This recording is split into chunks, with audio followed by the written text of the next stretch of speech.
Hello everyone, welcome to my channel. तो आज हम लेकर के आए हैं बिहार से संबंधित कुछ महत्वपूर्ण क्वेश्चन को, जिसमें आज का हमारा पहला क्वेश्चन है, किस शासक ने मगध राज को साम्राज्य का गौरव प्रदान किया था।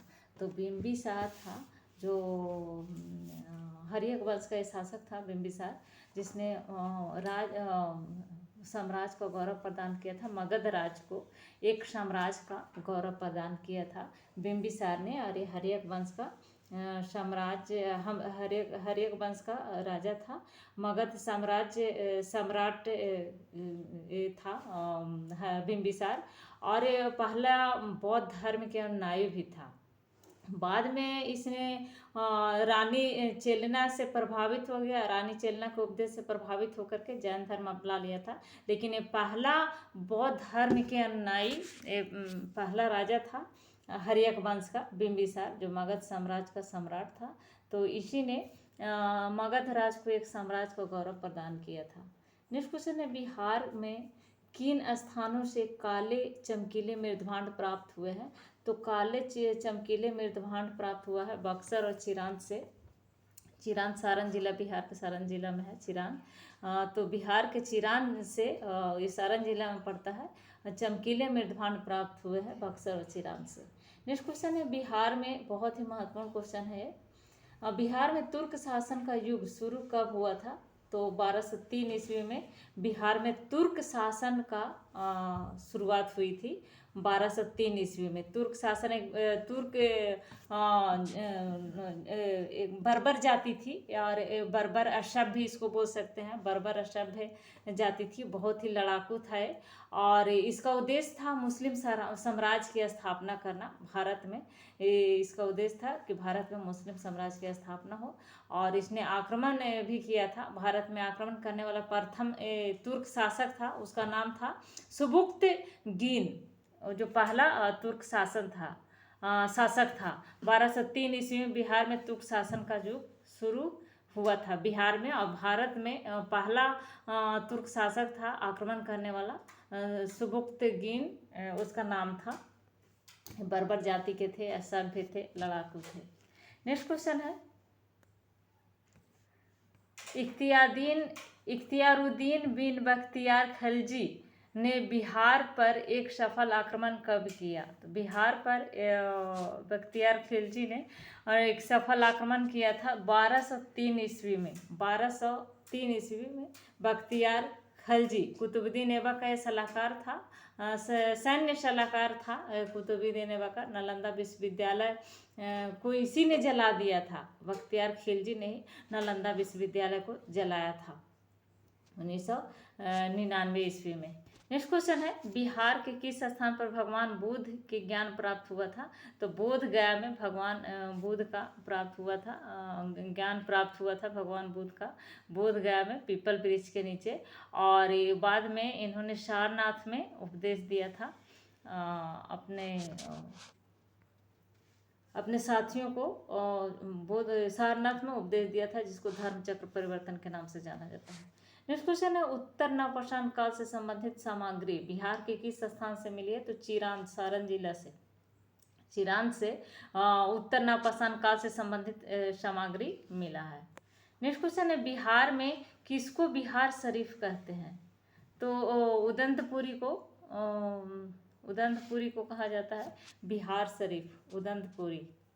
नेक्स्ट क्वेश्चन है, चामर गृहिणी यक्षिणी की मूर्ति मौर्य लोक कला के श्रेष्ठ प्रतीक है, और यह मूर्ति किस स्थान से प्राप्त हुई है। तो दीदारगंज से प्राप्त हुई। दीदारगंज बिहार के मुंगेर जिला में पड़ता है दीदारगंज। तो यहाँ से ही मूर्ति मौर्य लोक कला के श्रेष्ठ प्रतीक मूर्ति चामार गृहिणी यक्षिणी की मूर्ति है, जो दीदारगंज बिहार के मुंगेर जिला से प्राप्त हुआ है। नेक्स्ट क्वेश्चन, बिहार में किस स्थान से 2 यक्ष मूर्तियां प्राप्त हुई। तो पाटलिपुत्र से 2 यक्ष मूर्तियां प्राप्त हुई है बिहार के पाटलिपुत्र नगर से। नेक्स्ट क्वेश्चन है, बिहार में अजायबी नाथ मंदिर कहाँ स्थित है। तो सुल्तानगंज में अजायबी नाथ मंदिर स्थित है बिहार के। नेक्स्ट क्वेश्चन है, बिहार में स्थित प्राचीन काल में नालंदा विश्वविद्यालय में भाषा का माध्यम क्या था? तो नालंदा विश्वविद्यालय में पाली भाषा में शिक्षा दी जाती थी। प्राचीन काल में नालंदा विश्वविद्यालय में पाली भाषा में यहाँ पर शिक्षा दिया जाता था। गुप्त काल में इसको नालंदा विश्वविद्यालय की स्थापना किया गया था कुमार गुप्त प्रथम के द्वारा। कुमार गुप्त प्रथम का श्रेय जाता है नालंदा विश्वविद्यालय की स्थापना करने का। इन्होंने ही, कुमार गुप्त प्रथम ने ही, गुप्त वंश का शासक था गुप्त प्रथम, और इसी ने नालंदा विश्वविद्यालय की स्थापना की थी। नेक्स्ट क्वेश्चन है, नालंदा विश्वविद्यालय के प्रसिद्ध कुलपति कौन थे? तो शीलभद्र थे नालंदा विश्वविद्यालय के प्रसिद्ध कुलपति। नेक्स्ट क्वेश्चन है, बिहार में स्थित नालंदा विश्वविद्यालय में महायान शाखा की शिक्षा विशेष रूप से दी जाती थी। महायान शाखा का संबंध किस धर्म से है? तो महायान शाखा बौद्ध धर्म से संबंधित है। बौद्ध धर्म बाद में दो पार्ट में बट गया था, महायान और हीनयान के रूप में। तो ये महायान शाखा बौद्ध धर्म से संबंधित था। नेक्स्ट क्वेश्चन है, नालंदा विश्वविद्यालय भारत का सर्वश्रेष्ठ बौद्ध शिक्षा के लिए चर्चित था। नालंदा किस राज्य में स्थित था? तो बिहार में नालंदा स्थित है, बिहार राज्य में। नेक्स्ट क्वेश्चन है, नालंदा विश्वविद्यालय की स्थापना किस काल में हुई थी? तो गुप्त काल में हुई थी, कुमार गुप्त प्रथम के द्वारा इसकी स्थापना की गई थी। नेक्स्ट क्वेश्चन है, किस शासक के प्रयासों से नालंदा विश्वविद्यालय की स्थापना हुई थी? तो कुमार गुप्त प्रथम के प्रयास से नालंदा विश्वविद्यालय की स्थापना की गई थी। गुप्त काल का गुप्त वंश का ये शासक था। नेक्स्ट क्वेश्चन है, बिहार की यात्रा करने वाला प्रथम यात्री कौन था? तो मेगास्थनीज था। बिहार की यात्रा करने वाला प्रथम यात्री यूनानी यात्री था ये मेगास्थनीज। चंद्रगुप्त मौर्य के दरबार में आया था मेगास्थनीज, और इंडिका नामक पुस्तक की रचना की थी इसने। बहुत ही महत्वपूर्ण क्वेश्चन है, यहाँ से भी क्वेश्चन पूछा जाता है कि मेगास्थनीज की पुस्तक कौन सी पुस्तक है? तो इंडिका, या फिर इस तरह से भी पूछता है, इंडिका पुस्तक को किसने लिखा है? मेगास्थनीज किसकी पुस्तक है, इस तरह से पूछता है। तो जिसने इसमें इंडिका में उसने लिखा था कि भारत का सबसे बड़ा नगर पाटलिपुत्र है। मेगास्थनीज ने अपने पुस्तक इंडिका में लिखा था कि भारत का सबसे बड़ा नगर पाटलिपुत्र है। नेक्स्ट क्वेश्चन है, चीनी यात्री इत्सिंग ने बिहार की यात्रा किस शताब्दी में की थी? तो 7वीं शताब्दी में चीनी यात्री इत्सिंग ने बिहार की बौद्ध भिक्षु था ये इत्सिंग, चीनी यात्री, और इसने 7वीं शताब्दी में बिहार की यात्रा की थी। 7वीं शताब्दी में 10 वर्षों तक इसने नालंदा विश्वविद्यालय में रहा था इत्सिंग, बौद्ध भिक्षु। और इसका प्रसिद्ध ग्रंथ का नाम है भारत तथा मलय द्वीपपुंज। तो इसी में प्रचलित बौद्ध धर्म का विवरण किया था इसने, इत्सिंग ने। नेक्स्ट क्वेश्चन है, चीनी यात्री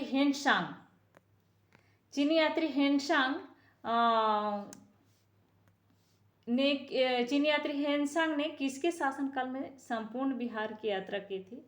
तो हर्षवर्धन के शासनकाल में चीनी यात्री हेनसांग ने हर्षवर्धन के शासनकाल में बिहार की यात्रा की थी। ये चीनी यात्री था, हर्षवर्धन के शासनकाल में आया था भारत।